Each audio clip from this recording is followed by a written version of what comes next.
Ladies and gentlemen, our negotiations have been held in a constructive atmosphere of mutual respect. We have very thorough negotiations that were quite useful. I would like to thank once again my American counterpart for the proposal to travel out here to Alaska. It only makes sense that we've met here, because our countries, though separated by the oceans, are close neighbors. So when we've met, when I came out of the plane and I've said, "Good afternoon, dear neighbor. Very good to see you. In good health and to see you alive."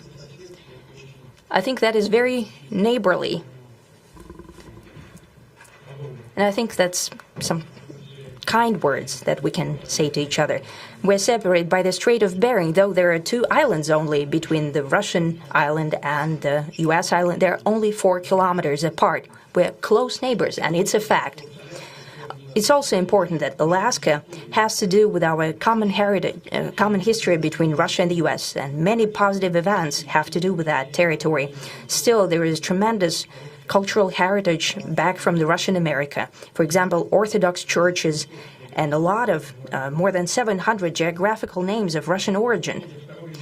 During the Second World War, it was here in Alaska that was the origin of the legendary air bridge for the supply of military aircraft and other equipment under the Lend-Lease program. It was a dangerous and treacherous route over the vast emptiness of ice. However, the pilots of both countries did everything to bring closer the victory. They risked their lives and they gave it all for the common victory. I was just in the city of Magadan in Russia, and there is a memorial there dedicated to the Russian and the U.S. pilots. And there are 2 flags, the U.S. flag and the Russian flag. And I know that here as well there is such a memorial. There is a military burial place several kilometers away from here. The Soviet pilots that buried there who died during that dangerous mission. We're thankful to the citizens and the government of the U.S. for carefully taking care of their memory. I think that's very worthy and noble.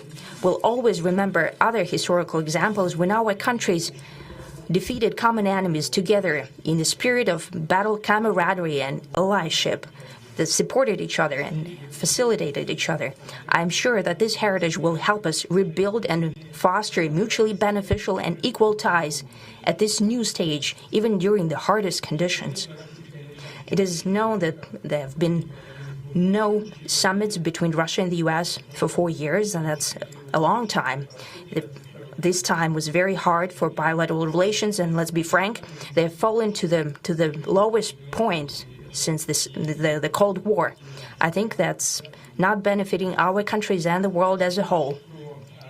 It is apparent that sooner or later we had to amend the situation to move on from the confrontation to dialogue. And in this case, a personal meeting between the heads of state has been long overdue, naturally under the condition of serious and painstaking work, and this work has been done in general.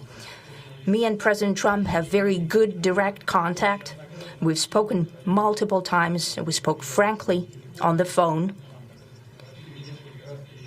And Special Envoy of the President, Mr. Witkoff, traveled out to Russia several times.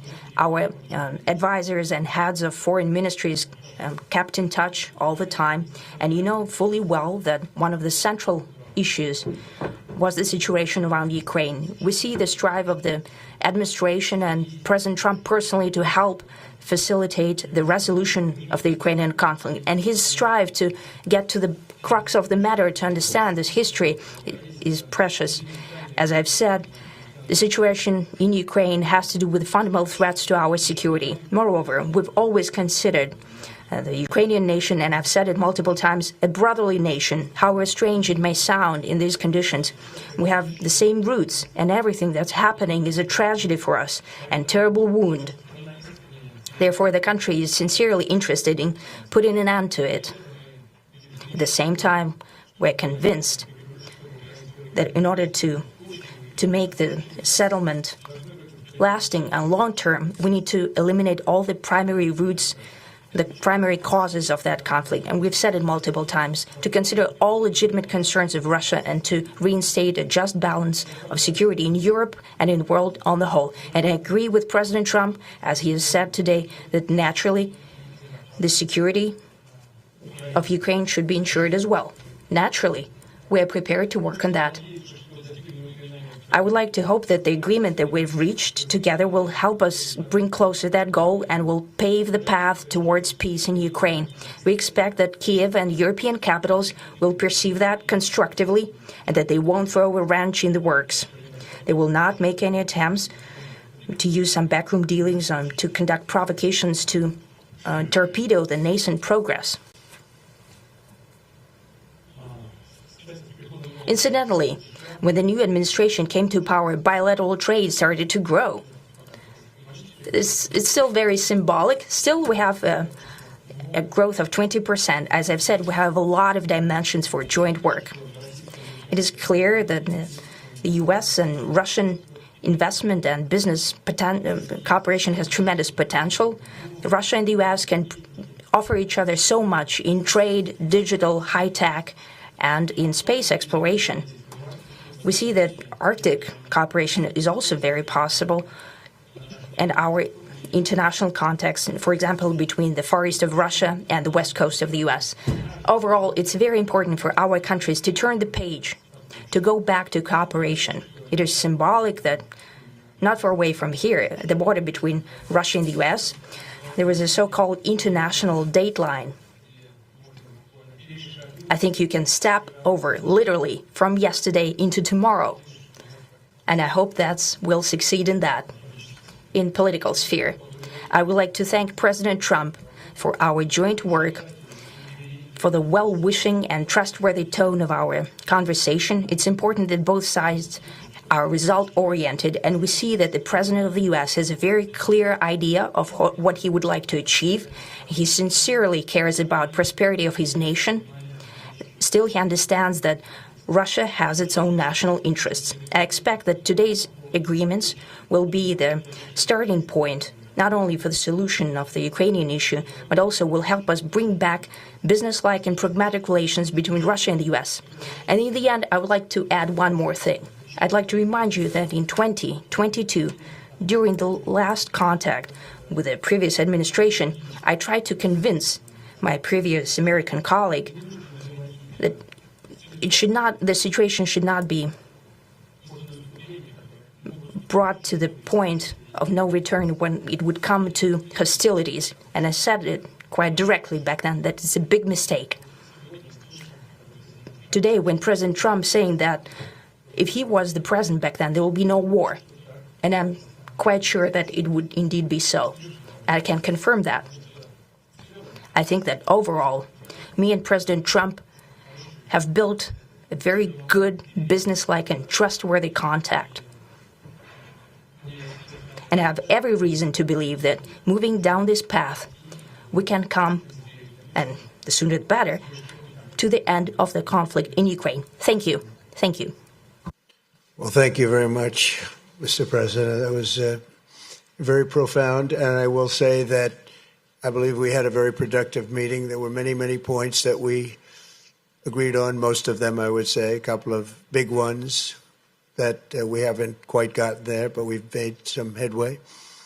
So there's no deal until there's a deal. I will call up NATO in a little while. I will call up the various people that I think are appropriate, and I'll, of course, call up President Zelensky and tell him about today's meeting. It's ultimately up to them. They're going to have to agree with what Marco and Steve and some of the great people from the Trump administration who've come here, Scott and John Radcliffe, thank you very much. But we have some of our really great leaders. They've been doing a phenomenal job. We also have some tremendous Russian business representatives here, and I think everybody wants to deal with us. We've become the hottest country anywhere in the world in a very short period of time, and we look forward to that. We look forward to dealing. We're going to try and get this over with. We really made some great progress today. I've always had a fantastic relationship with President Putin, with Vladimir. We had many tough meetings, good meetings. We were interfered with by the Russia hoax. That made it a little bit tougher to deal with, but he understood it. I think he's probably seen things like that during the course of his career. He's seen it all. But we had to put up with the Russia hoax. He knew it was a hoax, and I knew it was a hoax. But what was done was very criminal. But it made it harder for us to deal as a country in terms of the business and all of the things that we'd like to have dealt with. But we'll have a good chance when this is over. So just to put it very quickly, I'm going to start making a few phone calls and tell them what happened. But we had an extremely productive meeting, and many points were agreed to. There are just a very few that are left. Some are not that significant. One is probably the most significant, but we have a very good chance of getting there. We didn't get there, but we have a very good chance of getting there. I would like to thank President Putin and his entire team, whose faces, who I know in many cases, other than that, whose faces I get to see all the time in the newspapers. You're almost as famous as the boss, but especially this one right over here. But we had some good meetings over the years, right? Good, productive meetings over the years, and we hope to have that in the future. But let's do the most productive one right now. We're going to stop really 5, 6, 7,000, thousands of people a week from being killed, and President Putin wants to see that as much as I do. So, again, Mr. President, I'd like to thank you very much, and we'll speak to you very soon and probably see you again very soon. Thank you very much, Vladimir. Next time in Moscow. Oh, that's an interesting one. I don't know. I'll get a little heat on that one, but I could see it possibly happening. Thank you very much, Vladimir. And thank you all. Thank you. Thank you. Thank you so much.